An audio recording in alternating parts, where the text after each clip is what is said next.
მსახიობების ანი ბებიასა და ილო ბეროშვილის წყვილი საზოგადოებაში პოპულარობითა და სიყვარულით სარგებლობს.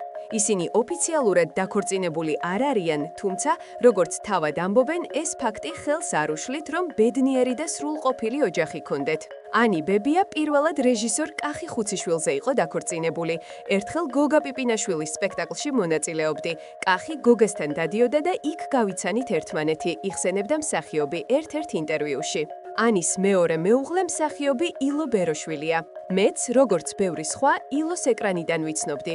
ერთხელ რადიოში მიმიწვიეს, სადაც თანაწამყვანი ილო იყო. საუბრის თემა ეხებოდა სილამაზესა და ჯანსაღ ცხოვრებას. იქ გავიცანით ერთმანეთი, მაგრამ ეს ყველაფერი ნაცნობობით შემოიფარგლა, რადგან მე იმ დროს მყავდა ოჯახი. მახსოვს პირველი შეხვედრისას უზრდელი შტაბეჭდილება დატოვა, რადგან სტუდიაში რომ შევედი, ტელეფონით იყო დაკავებული. ერთი ამომხედა და ისევ ტელეფონში ჩარგო თავი. მეუღლეს მალევე გავშორდი, რადგან ურთიერთობაში უკვე ჰქონდა პრობლემა. ეს ისე მოხდა, რომ ილო არაფერ შუაში იყო. გადაცემის შემდეგ მომწერა, მადლობა გადამიხადა სტუმრობისთვის და აღნიშნა, რომ ფოტოებზე მეუღლესთან ერთად ბედნიერად გამოვიყურებოდი.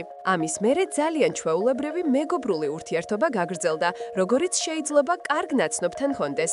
ოჯახის დანგრევის შემდეგ საერთოდ არ მინდოდა არავითარი ურთიერთობა, ორიენტირებული ვიყავი საქმეზე, ამიტომაც ილო მეგობრობის სტრატეგია აირჩია და შემდეგ შემაყვარა თავი, ამბობდა ანი. ილო ბეროშვილსა და ანი ბებიას ორი შვილი, ჯერი და სემი ჰყავთ.